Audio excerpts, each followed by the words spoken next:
بسم اللہ الرحمن الرحیم۔ اے شہنشاہ مدینہ الصلاۃ والسلام، زینت عرش معلا الصلاۃ والسلام، مومنو پڑھتے رہو تم اپنے آقا پر درود، ہے فرشتوں کا وظیفہ الصلاۃ والسلام۔ ناظرین کرام، میں ہوں آپ کا میزبان محمد سعید سلیم سلطانی اور آپ دیکھ رہے ہیں اصلی بات ٹی وی کی خوبصورت رمضان ٹرانسمیشن۔ ناظرین کرام، رمضان المبارک اللہ تعالیٰ کی رحمتوں کا وہ خاص انعام ہے امت مسلمہ پر کہ جس کے آنے کی برکت سے جو ہے جنت کے تمام تر دروازوں کو کھول دیا جاتا ہے اور جہنم کے تمام تر دروازے جو ہے وہ بند کر دیے جاتے ہیں۔ ناظرین کرام، اس مہینہ میں خوب عبادت کیجئے، اپنے رب کو راضی کیجئے۔ فرمان مصطفیٰ صلی اللہ علیہ وآلہ وسلم ہے، حدیث مبارکہ کا مفہوم کچھ اس طرح سے ہے، کریم آقا نے ارشاد فرمایا کہ جو شخص ایک دفعہ مجھ محمد کی ذات پہ درود پاک پڑھتا ہے، اللہ تبارک و تعالیٰ اس بندے کے نامہ اعمال میں 10 نیکیاں لکھ دیتا ہے، بلکہ اس بندے کے 10 گناہوں کو بھی مٹا دیا جاتا ہے، بلکہ اللہ تبارک و تعالیٰ کی ذات اس بندے کے 10 درجات کو بلند فرما دیتی ہے۔ ناظرین کرام، آج ہمارے ساتھ تشریف فرما ہے اسٹوڈیو میں عالم اسلام کی خوبصورت آواز حضرت علامہ صاحبزادہ پیر حافظ محمد شمس الزمان قادری صاحب۔ ہم اپنے خوبصورت پروگرام میں آپ کو خوش آمدید کہتے ہیں۔ ہمارے اصلی بات ٹی وی کے تمام ناظرین جو ہیں، ان میں سے کچھ اب آپ نے بذریعہ SMS ہمیں کچھ سوالات پوچھے ہیں، تو آج ہمارے ساتھ تشریف فرما ہے قبلہ پیر صاحب۔ ہم ان کی بارگاہ میں ملتمس ہیں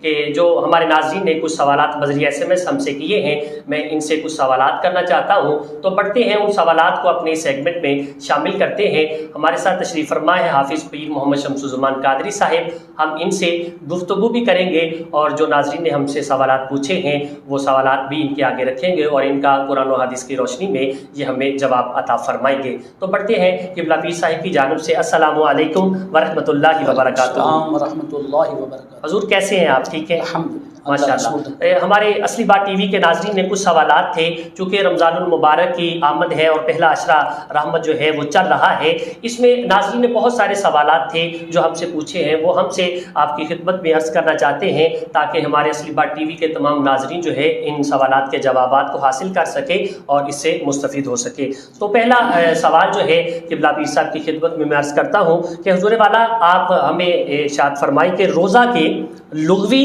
اور اصطلاحی معنی کیا ہیں؟ الحمدللہ رب العالمین، حمد الشاکرین والصلاۃ والسلام علیکہ یا خاتم الانبیاء والمرسلین۔ اللہ سبحانہ و تعالی اصل ٹی وی والوں کو سلامت رکھے۔ بہت اچھا پیغام آپ دے رہے ہیں اور بہت اچھا کام کر رہے ہیں، اور یہ بہت اچھا سوال ہے جو آپ نے کیا ہے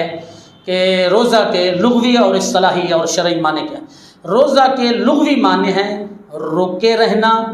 ترک کر دینا، اور اصطلاحی اور شرعی معنی یہ ہیں کہ ثواب کی نیت سے اللہ کی رضا کے لیے صبح صادق سے لے کر افطار تک کھانا پینا اور جمع سے رکے رہنا، اور نفس کو تقوی اور طہارت اور پاکیزگی اختیار کرنے کی غرض سے سارا دن روزے سے رہنا، کھانا پینا اور ترک جمع کرنا، اور اپنے نفس کو تقوی کے لیے تیار کرنا۔ اصطلاح میں یہ ہے کہ تقوی کے لیے روزے کا اصل مفہوم یہ ہے لعلکم تتقون، تاکہ تم متقی بن سکو، یعنی اپنے آپ کو طہارت کے اعلیٰ منصب پر اور تقوی کے اعلیٰ منصب تک پہنچانے کے لیے رب کی رضا کے لیے روزہ رکھنا، اس کے اصطلاحی معنی۔ سبحان اللہ، بہت خوبصورت گفتگو فرما رہے تھے پیر حافظ محمد شمس الزمان قادری صاحب۔ بڑھتے ہیں اگلے سوال کی جانب۔ توبہ سے رانا محمد بابر بخاری صاحب نے یہ سوال کیا ہے کہ روزے صرف امت مصطفیٰ صلی اللہ علیہ وآلہ وسلم پر فرض ہے یا کہ باقی امتیوں پر بھی فرض کیے گئے؟ بسم اللہ الرحمن الرحیم۔ قرآن کریم فرقان حمید میں جہاں روزے کی فرضیت کا حکم ہے وہاں فرمایا یا ایھا الذین آمنوا کتب علیکم الصیام، اے ایمان والو تم پر روزے فرض ہیں، کما کتب علی الذین من قبلکم، جیسے کہ تم سے پہلوں پر بھی روزے فرض کیے ہیں لعلکم تتقون تاکہ تم پرہیزگار بنو۔ روزے جو ہیں یہ تمام ادیان عالم میں معروف ہیں، تمام ادیان، حتیٰ کہ ہندو جو ہیں یہ الہامی کتاب کے ماننے والے نہیں ہیں، بدھ مت جو ہے یہ بھی الہامی کتاب کے ماننے والے نہیں ہیں، لیکن جو الہامی کتابوں کے ادیان ماننے والے بھی نہیں ہیں ان میں بھی روزہ معروف ہے، وہ بھی اپنی اصلاح کے لیے جو ہے نا روح کی بالیدگی کے لیے اور روح کی پاکیزگی کے لیے روزے رکھتے ہیں۔ اور آج کل جو تورات چھپ رہی ہے، حالانکہ اصلی حالت میں قرآن کریم فرقان حمیدی واحد کتاب ہے جو آج بھی اسی طریقے سے ہے، انا نحن نزلنا الذکر وانا لہ لحافظون، آج یہ قرآن اسی اصلی حالت میں ہے، لیکن تورات میں بھی آج بھی روزوں کے حوالہ سے کلام موجود ہے، اور اسی طرح انجیل جو آج کل چھپ رہی ہے اس میں بھی روزوں کے حوالہ سے آج بھی جو ہے نا وہ کلام موجود ہے۔ تو لہٰذا تمام ادیان عالم میں روزہ معروف ہے، اور جس طرح آپ نے سن رکھا ہے کہ حضرت موسیٰ علیہ السلام کو اللہ نے فرمایا 30 روزے رکھو، پھر تورات لینے آنا، 30 روزے رکھے اور پھر مسواک کر لیا اور اللہ کی بارگاہ میں گئے، اور اللہ نے فرمایا میرا پیارے موسیٰ وہ جو روزے دار کی منہ کی بو ہے وہ مجھے بڑی پسند ہے، آپ پھر جائیں اور 10 روزے رکھ کر آئے۔ پھر گئے اور 10 روزے رکھے، 40 روزے کے بعد پھر اللہ نے حضرت موسیٰ علیہ السلام کو تورات عطا فرمائی۔ تو پتہ چلا کہ باقی ادیان عالم میں بھی ہم سے پہلے جتنی امتیں ہیں ان پر بھی کسی نہ کسی حوالہ سے کسی نہ کسی طریقے سے روزے جو ہیں ان کی فرضیت کا وجود موجود ہے۔ سبحان اللہ، بہت خوبصورت جواب عطا کیا، اور قبلہ پیر صاحب بھی یہ ارشاد فرما رہے تھے کہ جس طرح پچھلی امتوں میں بھی روزے کے جو ہے وہ فرائض یا اس کے حوالہ سے کچھ ارشادات ملتے ہیں، کلام موجود ہیں، صلی اللہ علیہ وسلم کا فرمان ہے، رسول اللہ حضور پاک کی حدیث مبارکہ ہے کہ جو روزہ دار کے منہ کی بو ہوتی ہے وہ اللہ کو مشک اور مشک سے بھی زیادہ پسند ہوتی ہے۔ تو یہ کتنا خوبصورت عمل ہے ہمارے لیے کہ روزہ میں جو انسان بھوک بھی برداشت کرتا ہے وہ بھی اس کے لیے عبادت ہوتی ہے۔ تو قبلہ پیر صاحب کی طرف اگلے سوال کی طرف بڑھتے ہیں۔ محمد مشتاق رضوی سرزمین جنگ سے اصلی بات کے ناظرین میں سے ان کا شمار ہے، انہوں نے سوال کیا قبلہ پیر صاحب کہ سب سے پہلے کون سی عبادت فرض ہوئی ہے اور روزے کی فرضیت کا کون سا نمبر ہے؟ بسم اللہ الرحمن الرحیم، قرآن کریم میں ہے والخاشعین والخاشعات والمتصدقین والمتصدقات والصائمین والصائمات۔ والخاشعین والخاشعات، پہلے نماز، پھر زکوٰۃ اور پھر روزہ، یعنی روزے کا تیسرا نمبر ہے۔ اللہ پاک بڑے حکمت والے ہیں، یعنی نماز پڑھنا آسانی ہے، اتنا زیادہ مسئلہ اس کے لیے نہیں ہے۔ پھر زکوٰۃ دینا بھی اتنا کوئی مسئلہ نہیں ہے، مال سے اللہ کے راستے پر زکوٰۃ دینا، اور اس کے بعد جو ہے نا روزہ، اس پر زور لگتا ہے، اس پر تھوڑی سی جو ہے نا تکلیف میں برداشت کرنا پڑتی ہے۔ تو قرآن کریم نے جو ہمیں وہ دیا ہے نا ضابطہ، قرآن کریم کی آیت میں نے 11ویں سپارے کی آپ کی پڑھ والخاشعین والخاشعات والمتصدقین والمتصدقات والصائمین والصائمات۔ تو یعنی پہلے نماز پھر روزہ اور پہلے نماز پھر زکوٰۃ اور پھر روزہ، یعنی یوں سمجھ لیجیے کہ نماز اور زکوٰۃ کے بعد اللہ سبحانہ و تعالیٰ نے روزے فرض فرمائے۔ سبحان اللہ۔ جی قبلہ پیر صاحب میں بتاتا چلوں، کراچی سے ہمارے محمد افضل سلطانی صاحب ہمارے اس پروگرام کو دیکھ رہے ہیں، وہ کہہ رہے ہیں کہ قبلہ پیر صاحب سے گزارش ہے کہ روزے کی فرضیت پر جو ہے وہ مختصر جو ہے وہ کلام فرمائیں۔ جی آپ روزہ جو ہے نا، روزہ یہ 10 شوال کو ہجرت کے 1.5 سال بعد ہجرت کے 1.5 سال بعد 10 شوال کو یہ روزہ تحویل قبلہ، آپ نے سن رکھا ہے کہ مسجد اقصیٰ کی طرف منہ کر کے لوگ نماز پڑھتے تھے، اور رسول اللہ صلی اللہ علیہ وآلہ وسلم کے دل میں نماز پڑھتے ہوئے خیال آیا کہ میرا قبلہ تو میرے جد کریم حضرت ابراہیم نے جو بنایا ہے خانہ کعبہ کی طرف، تو اللہ نے فرمایا قد نرا تقلب وجہک فی السماء، یعنی تحویل قبلہ کے بعد ہجرت کے 1.5 سال بعد جو ہے نا یہ روزوں کی فرضیت ہوئی۔ اور روزوں کی فرضیت کی فضیلت کے حوالہ سے میں آپ کو اس مختصر وقت میں یہی بتا سکتا ہوں کہ سرکار دو عالم صلی اللہ علیہ وسلم ممبر کی پہلی سیڑھی پر پیر رکھا، فرمایا آمین، دوسری سیڑھی پر رکھا، فرمایا آمین، تیسری سیڑھی پر قدم رکھا، فرمایا آمین۔ اور سرکار دو عالم صلی اللہ علیہ وآلہ وسلم کے صحابہ نے بعد میں پوچھا، یا رسول اللہ صلی اللہ علیہ وسلم آپ نے 3 مرتبہ آمین فرمایا ہے،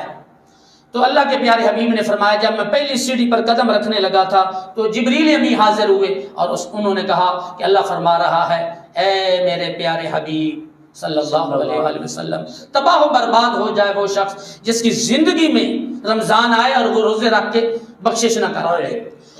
میں نے کہا آمین۔ جبریل نے دوسری سیڑھی پر جب میں نے قدم رکھا تو انہوں نے کہا اللہ پاک فرما رہے ہیں، اے میرے پیارے محمد صلی اللہ علیہ وآلہ وسلم، تباہ و برباد ہو جائے وہ شخص جس کی زندگی میں اس کے ماں باپ بڑھاپے کو پہنچے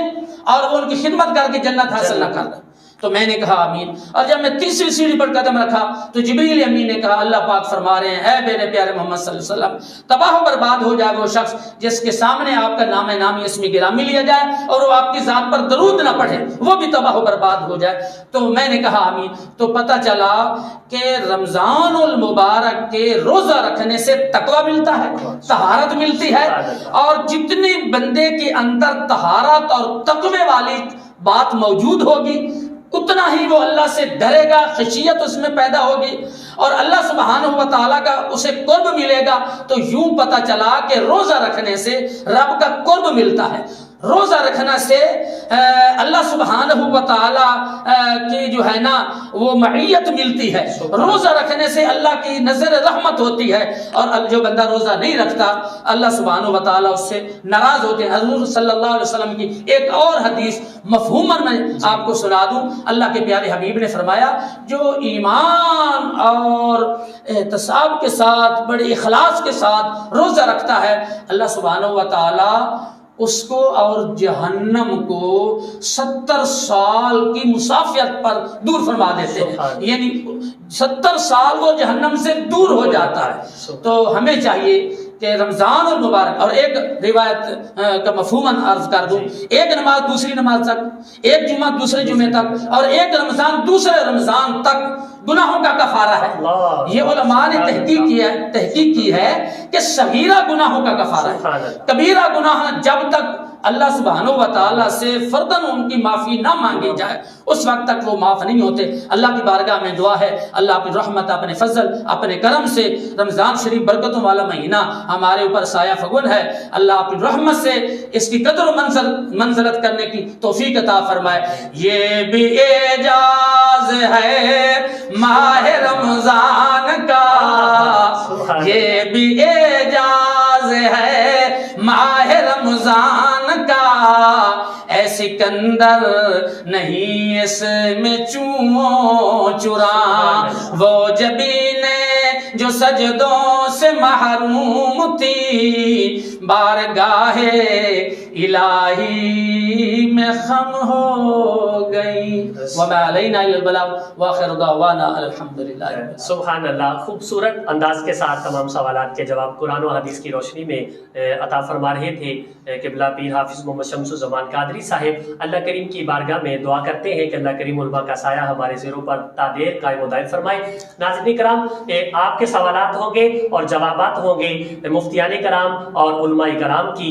موجودگی میں، تو آپ اپنے سوالات لکھ کر ہمیں بھیجیے۔ آپ کے انشاءاللہ سوالات کے جوابات کو فوراً اگلے سیگمنٹ میں شامل بھی کیا جائے گا اور ان کے جوابات بھی آپ کو عطا کیے جائیں گے۔ فرمان مصطفیٰ صلی اللہ علیہ وآلہ وسلم ہے کہ جو شخص روزانہ 50 مرتبہ مجھ محمد کی ذات پہ درود و سلام پڑھتا ہے، میں محمد بروز حشر اس بندے کے ساتھ مصافحہ فرماؤں گا۔ تو کتنی خوبصورت فضیلت ہے، درود و سلام پڑھتے رہیے، ناظرین کرام عبادات کرتے رہیے، رمضان المبارک کی ہر رات جو ہے وہ رب کی عبادت میں گزاریے۔ اللہ رب العزت کی بارگاہ میں ہم دعا کرتے ہیں کہ اس رمضان کے صدقہ سے اللہ کریم ہماری تمام مشکلوں کو آسان فرمائے، اور آپ ہمارے خوبصورت اس ٹرانسمیشن کو دیکھتے رہیے، ہمارے اصلی بات ٹی وی چینل کو سبسکرائب بھی کیجیے۔ اب وقت ہوا چاہتا ہے ایک چھوٹے سے بریک کا، وقفے بعد ملتے ہیں۔